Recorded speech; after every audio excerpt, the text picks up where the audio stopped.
Well, we have for the last few weeks been talking about wisdom. And this morning, about 10 minutes to 6, I thought, what's it even mean? I've never stopped to look up the definition of wisdom. We can toss that word all around. What is it? Did you ever stop to think what it is? So I was here going, let's see, how would I define that? And I came up with my definition of it, and then I went to look it up. It is understanding which develops in us the skill of living to a set standard. You know, any organization has got some standard that you would adhere to, but in a Christian sense, it is attaining the skills to live according to the Christian standard, which works pretty well with the definition I came up with. I just simply said wisdom is discipline, isn't it? Wisdom is the discipline, first, of learning, and a discipline which gives structure to our lives, and a discipline that also corrects us when needed. And that's all those things that we see in Solomon's writing. You know, there's a lot of correction needed to transform the foolish, or what some translations call the naive. It's not just like turning on a switch. There's some knowledge needed, and then some understanding, and then some application. And all of that has to do with discipline. So we've been talking about what I'm going to refer to as discipline. It's something that, again, doesn't come naturally, but is available to everyone. As Solomon paints the picture so often, wisdom and knowledge is calling out, and anybody who wants it can have it. So we had the last couple of weeks been considering that transformation, how wisdom would change our actions. Again, it's a matter of discipline. It's going to change something about the way you behave. I'll just run through this. We got through this last week. 15 actions of the wise, how discipline would change our behavior. The first action is he hears, he reveres the Lord, he seeks for good, he makes wisdom your very best companion. We saw that Solomon so often uses the word receive. You take it and hold it close to yourself, make it your very own, your best companion. Wisdom is both a rod and a reproof. There's that standard. The setting the standard and the reproof of correcting to that standard. Wisdom causes us to think before acting. Still got to work on that one, folks. Wisdom causes us to act in all humility. Wisdom wins souls. It's seeking to influence others in that way. Several of the Proverbs are about that. Wisdom walks or associates with other wise people. There's a whole lot of Proverbs about our associations, how they influence us positively or negatively. Tied to the one about wisdom winning souls, wisdom teaches others. It's not just what we attain for ourselves, but if we have skill in living toward that set standard, what are we going to do? Seek to bless others with that same standard. Wisdom avoids alcohol. A couple of Proverbs, we've already considered that. You've got to be aware before you even take the first drink, how it's going to change you. I mean, if it's the skill to live according to a set standard, then you're going to be just a little bit less skilled. The language in that passage that we considered about it talks about, the problem is it talks about being intoxicated. The problem is that word means it's misleading mentally, misleading morally. And so, in a broad sense, then the fifth action rejects foolishness. And the 15th action we considered last week, the wise possess what is good. And even speaking of their money, they invest in what is worthwhile. They possess what is that which supports living to this certain good standard. Well, there's a lot of actions for wisdom. Why would anybody want to do it? I mean, if Solomon's teaching his own sons, this is the way you really ought to behave yourselves. Why? There's got to be some benefit in it. There's got to be some benefits, yes. I would say peace of mind. That's definitely more than once in this list of benefits we're going to talk about. This calm, settled confidence that comes by understanding. This is the best way, the most profitable, worthwhile way to live. As we've described that, you may have been here the Sunday that we talked about. Wisdom, in a sense, has your back.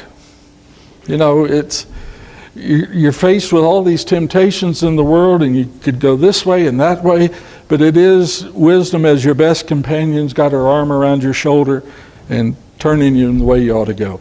And there is that settled kind of sense that, well, in a sense, as we would say, all is well. Well, let's consider some of these benefits of wisdom. Look at chapter 1 and verse 6. Chapter 1 and verse 6. When we enter this world, and even sometimes even when we're 30 or 40 years into this life, what kind of things still perplex us? I mean, not that we ever have complete understanding, but Proverbs 1 and verse 6. Wisdom unlocks the mysteries of this life. I'll get to this page in just a moment. To understand a proverb and a figure, the words of the wise and their riddles. Those things that we just don't naturally in the flesh comprehend. I've said a few times, it seems like some people will maybe have children and just set them out in the world. It's sort of like they're on automatic pilot and think they're going to come out good on the other end. It doesn't work that way, does it, Dan? You know, there's got to be, you've got first knowledge and then understanding and then making application, and you really begin to understand how it does all work. Now, we don't understand it all, but you get us, again, it's about developing the skills to live according to a set standard. You start to understand how that would benefit you. It unlocks the mysteries of life. That's not where the word is. Never mind, I was squirrel there, I got distracted. Look at chapter 2.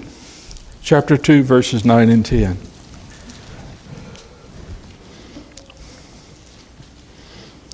Again, attaining this skill level. How do you do that?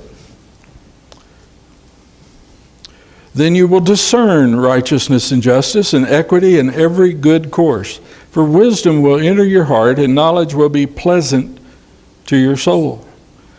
Well, again, how quick does that come? It's not like turning on a light.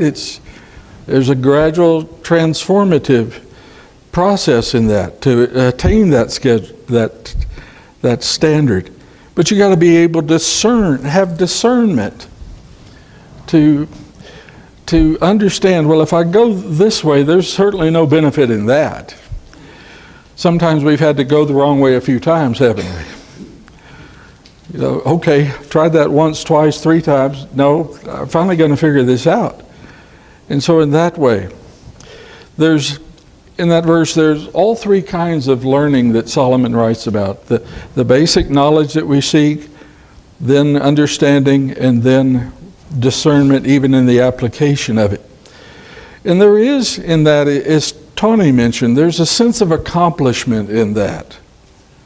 There's of being settled, being calm. There's a quiet kind of confidence. We read a lot of Proverbs that talks about being more prone to listening than speaking. Well, you don't have to be the first one to speak all the time. It's just all settled. You know, you don't have to show off how wise you are, but just a quiet, we could call it contentment, we could call it confidence, call it just calmness. There's a third benefit in Proverbs chapter 3, beginning in verse 13. In addition to those blessings we just considered, this confidence, this calmness of spirit. Proverbs 3, verse 13. How blessed is the man who finds wisdom, and the man who gains understanding. For her profit, here's the benefits.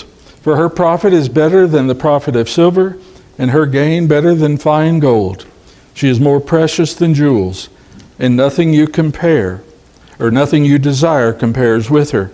Long life is in her right hand, and in her left hand are riches and honor. Her ways are pleasant ways, and all her paths are peace. She is a tree of life to those who take hold of her, and happy are all who hold her fast. Take hold, hold fast. That's again, as Solomon so often speaks about, receiving it unto yourself. Hold fast to it. But how blessed is the man who finds wisdom? As we've seen in many of the Proverbs, it's not an accidental finding. You don't stumble on it. But it had to be an active searching, an active acquiring, an active investing in it. And once you've invested in it, there are benefits in attaining her. Verse 14 would remind me of a profit and loss balance sheet. Here's your investment. What does everybody want from an investment? We want it, yeah. In retail, we called it ROI, return on investment. And it's reasonable to expect that if you have invested in what is worthwhile, that there is some return on it. But this person's wealth has increased dramatically. It is a comparative value judgment, isn't it, though? I mean, some people, all that matters is the dollar sign on the balance sheet. What's happening here? There's a value judgment there in verse 15 again. More precious than jewels, nothing you desire compares. What's the attraction with jewels? All that sparkle. What's a jewel? Pardon? What makes it a diamond valuable? Is it inherently valuable? No, it's what somebody assigns to it, isn't it? Somebody said, well, we went to all this trouble to dig this up out of the rock, and your wife would love to have one of these, and so that little thing's got to be worth $10,000. No, that's not inherent value. That's not lasting worth either. There has to be this judgment, more precious than all that sparkly stuff. I used to work with a lady who wanted great, big, gaudy, flashy diamonds. She didn't care what quality they were. She just wanted all that size. That was her value judgment. She wanted all that flash. Well, no, that's not what the wise men would treasure. And so you have to decide that all those other things that are really of no lasting value, no surpassing value, all of that is comparatively worthless. This person's wealth is far greater than the dollar sign. There is that great difference between riches and wealth, isn't there? And so this person has come to understand that. Solomon perhaps is revolving his own personal balance sheet because he was richer than any man. Certainly spent a good portion of his life trying to get richer still. But becoming exceedingly rich, Solomon might have been one who in his youth we'd say, well, he had more money than sense. And I think he'd admit that too, wouldn't he? Later in life, he's come to the conclusion, hey, all that seeking for more and more money wasn't sensible. There's another value in this or another benefit in this, that we begin to see that wisdom is constructive. Wisdom is constructed. And I just skipped a page in my notes here, so I'm going to go back to the previous one. Notice in verse 15, he's still rich. But again, that just doesn't compare to understanding. What's more pathetic than a really, really rich somebody with no sense? Pretty pathetic. And so it's certainly the way to live just a messed up life. Why are the lives of so many mega jackpot winners so miserable? Most of them are. My dad, in the early years of all that jackpot stuff, he knew a lady down in Texas who, I don't know, won something like 70-something million, and suddenly there was all this burden on the whole family. How are we going to manage this? Mom's getting close to dying. If she leaves all this to us, we got to pay, all the, and they're miserable. So many. I know a lady in Boise who won 87 million and had it on an annual payout, and every year she was declaring bankruptcy, waiting for the next payout. Miserable. People couldn't even stand to be around her. But, I was going to add to that too. Just the other stress of that type of money is how many times people come after you wanting the money. Now you got to protect all the stuff you got, all that, or people wanting it, she was rich, but she had no wealth because she really didn't have any sense to use it wisely. It does come down to that value judgment, but like the song that we sing, what is he worth to your soul? What is it worth?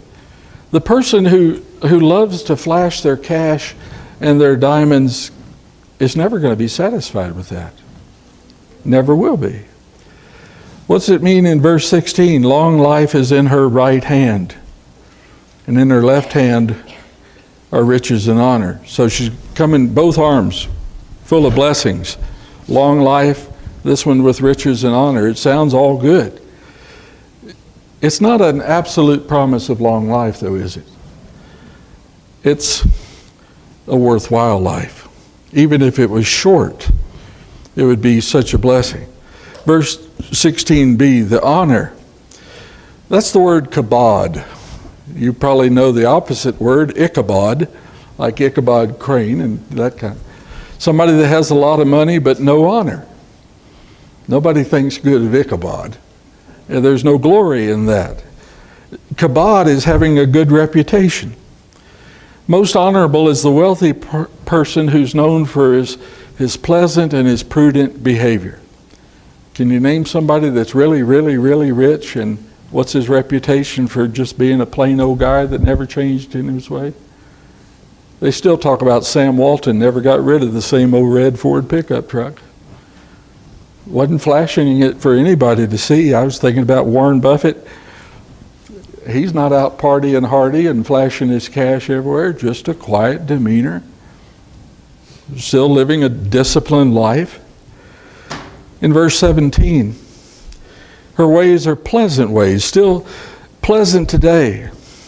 I mean, even if one's life is short, there is a satisfaction to that, isn't it? A great many people, say in the world, if they suddenly knew that life is going to be very short, they're going to be extremely upset. I don't get to do all these things I wanted to do. The wise person doesn't react that way. They found satisfaction in the days that they've had. They found value in living according to a righteous standard. And so they have, again, that sense of peace, just being that quiet, confident, settled, calm, that sense of contentment, even while living in a world of strife. Aren't you impressed with those people? I know a few of them that doesn't matter what's going on around them, just don't get riled up about it. I mention often some elders I knew back in Texas. Nothing shook them. Nothing shook them. They had so transformed themselves to live by a righteous standard and had that calm assurance that it didn't change their demeanor in any way. And yet, there is a great blessing in it. She comes with these blessings, and in verse 18, she is a tree of life to those who take hold of her. And happy or blessed are all those who hold to her. Tree of life. Not life itself, but knowing what is beneficial for a good life. Knowing how to live a life skillfully. New American Standard says happy. Certainly it's the word for blessed. It is the blessing of knowing what truly satisfies. I'm, again, really impressed with some people who have a lot, but they don't have to prove anything by it. They're not even trying to prove anything by it. Just settled. They have a life that values really the wealth of life itself more than the stuff that they might attain. That was quite a change for Solomon, wasn't it? I mean, what was it up for him? I forgot now how many stables full of horses he had. I don't know, something like 18,000 or something. You know, just more and more and more. No. It's quite a transformation to find what truly satisfies. Again, we see in chapter 3 and verse 35 that wisdom is a continuing investment. And as we mentioned a moment ago, if you make an investment, what do you want? You want a return on that investment. Chapter 3, verse 35, the wise will inherit honor, but fools display dishonor. It's like the wise will inherit grace, but the fools are to themselves a disgrace. Just a shame to live that way. Either way, it's about one's reputation, isn't it? It's about our reputation. This word inherit, again, is that word receive, to hold it to yourself. But equally evident is the disgrace of being possessed by foolishness. Just the disgrace. The fool is the one who will not listen or heed good counsel.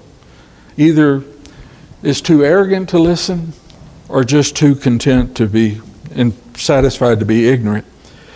The New American Standard also often uses the word naive. What's naive mean? There's a good side and a bad side to being naive. The positive side of being naive is your mind's still open to learn. You'll receive teaching. You're seeking for it. The negative side of being naive is you're yet very impressionable. You're gullible. If you're naive, you're gullible. Lacking wisdom, somebody can pretty much turn you or tempt you whatever way they want you to go. And so it's both good and bad, but that's what Solomon's trying to help his sons overcome. It's the wise will inherit honor. Let's make a spiritual application about this. If the wise inherit honor, the fools display dishonor or disgrace. This word for inherit again.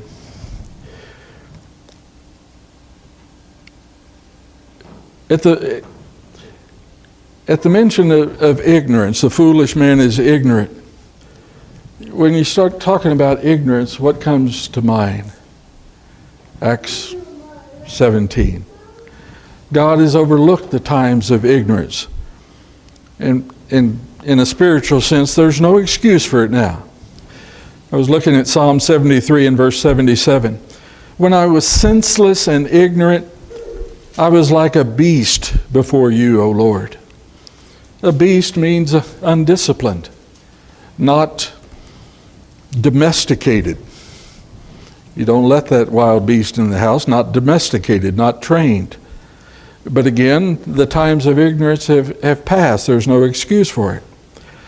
Rather, as Peter says, as in 1 Peter 1, verse 14, as obedient children. What do obedient children do? 1 Peter 1, verse 14. Meaning, again, it's this matter of being trained, of being disciplined. As obedient children, do not be conformed to the former lusts which were yours in ignorance. But like the Holy One who called you, be holy yourself, also in all your behavior. because it is written, you shall be holy, for I am holy. Again, it's attaining these skills to live according to a set standard. And so the effect of a good reputation, you see there in 1 Peter 2 and verse 15, the effect of such a good reputation is that you're putting foolish men to shame. You're putting to shame the ignorance of foolish men. It's not that you're out to prove somebody's ignorant and foolish, but comparatively, what are you displaying in your life? What is it that would judge the ignorant or the foolish? Just the comparison to those who are living honorably, those who are living profitable lives. And so, in that way, the wicked or the ignorant are judged. I mentioned earlier, we'll get back to it now, that another bit of benefit of wisdom is constructive. You're actually building something. You attain it, and so you'd actually even know how to build a better something. Proverbs chapter 9 and verse 1.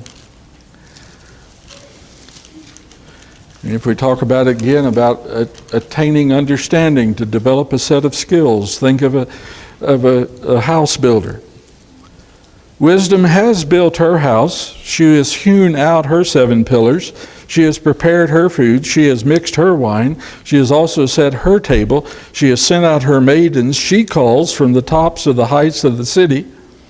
Whoever is naive, again, there's that word. Well, this would be the positive sense of naive. The one that seeks for understanding, well, let them turn in here. Turn in here. What are they going to see? If they go turn in and pay a call on wisdom at her house, what are they going to see? A very well constructed, orderly house, hewn. She's worked on it, carved out those columns. 7 pillars. It's a perfect house. Everything in it is set in order. Everything's working as according. And that's really what Solomon is trying to train his sons and all the Israelites as well to do. Set your life in order. Isn't that the call all the way through the Bible? Here's a standard. Here's a standard. You can live according to that standard. God will even train you up to live according to that standard. He's going to help you do that. He's going to show you how to avoid going the wrong way. And here, when you see how it ought to be, even in the New Testament, when you see how Christians ought to live and the benefits of that, an orderly, disciplined life according to the gospel, if you really want to understand how life works at its best, well, as it says there, just turn into wisdom's house. There you've got a real life model of a righteous life. It's a good life established on wisdom. What's the New Testament parallel to this teaching? The parable, Matthew 7, the wise man builds his house upon a rock, the foolish man builds his house upon the sand. What happens if you think you're building something strong? Or if you profess yourself to be so wise and to have all knowledge and you really don't? What happens? 1 Corinthians 1 and verse 20. There's the question. Where is the wise man? Where is the scribe? Where is the debater of this age? I think it's interesting the way he says that. Where's the debater of this age? How often does the opinion of what is right and wrong seem to change in this world? You know, what's the standard 10 years ago is no longer a standard today. What's a standard today will likely not be a standard 10 years from now. And somebody's continually debating about it, aren't they? Somebody's always got another opinion. No, it ought to be this way. No, it ought to be that way. Rhetorically, where is that person? Really nowhere. Because whatever they're supposing, whatever standard they want to sell, that's not going to long stand. And so Where's the wise man, the one who makes all those arrogant boasts? You know, even if you're selling a liberal lifestyle today, it's going to be a lot more liberal a generation from now, isn't it? I mean, that just doesn't stand. But the only thing that does stand is this righteous standard. And so it is constructive in what it makes. Look at Proverbs 15, verses 1 and 2.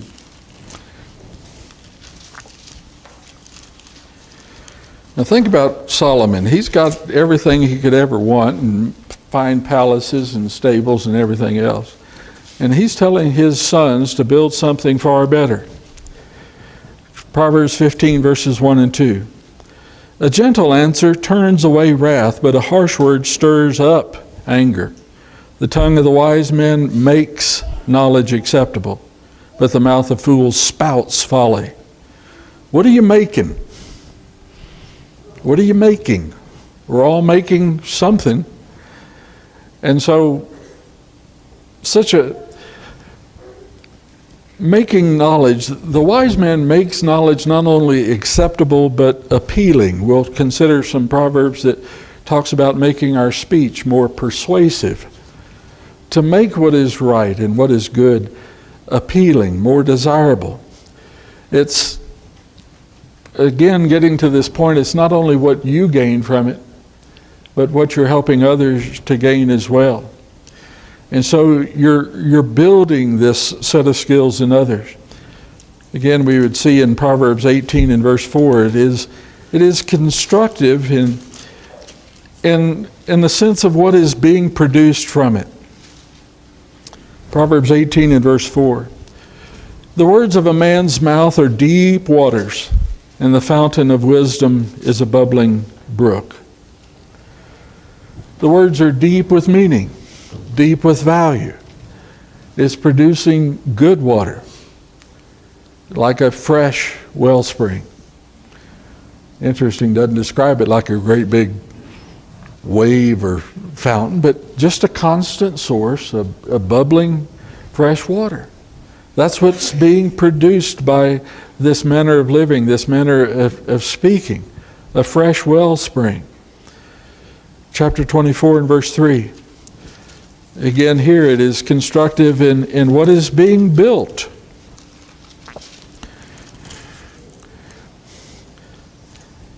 I've always loved to look at blueprints and all that kind of stuff, and well, this just fits. By wisdom a house is built, and by understanding it is established. By knowledge the rooms are filled with all precious and pleasant riches. Again, it's the value judgment. But wisdom is really the blueprint for a strong house, isn't it? A blueprint for a sound manner of living.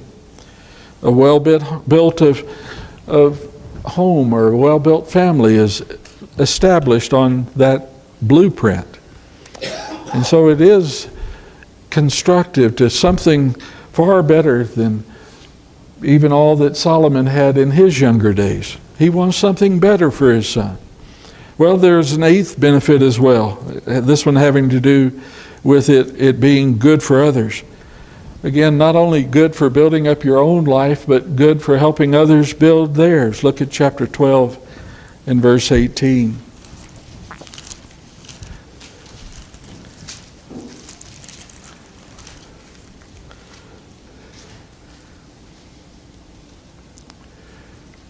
There is one who speaks rashly like the thrust of a sword, but the tongue of the wise brings healing.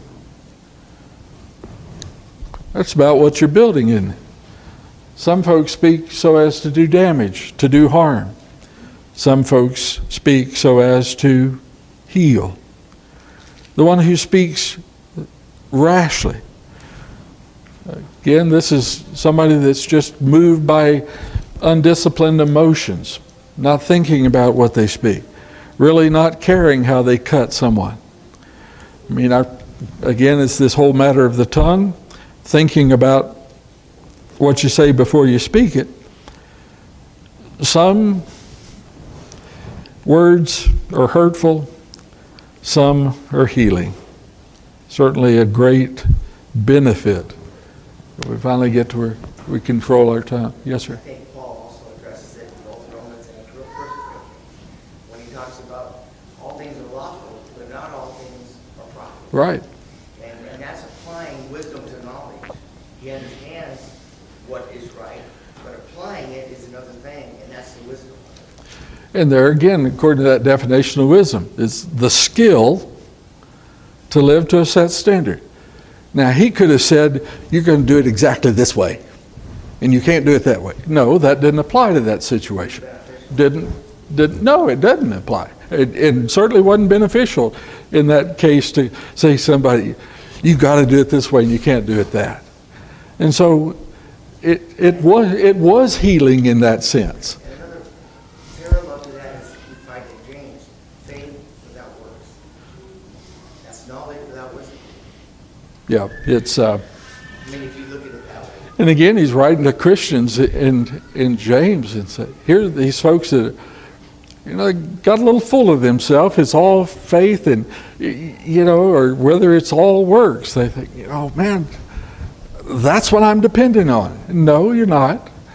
It is that understanding that both mitigates, in a sense, and joins the two together. That's really what a worthwhile life is. And so it is beneficial.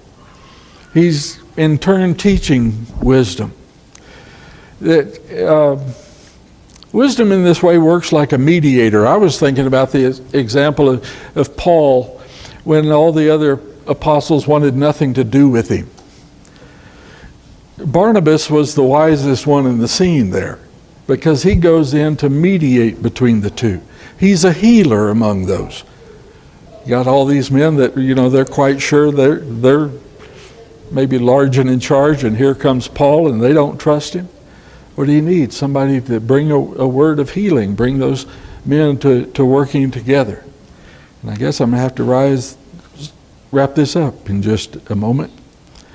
Let's do one more quickly. The 9th benefit, wisdom provides a guide for the tongue. Can I skip this one? A guide for the tongue. Righteous lips are the delight of kings, and he who speaks right is loved.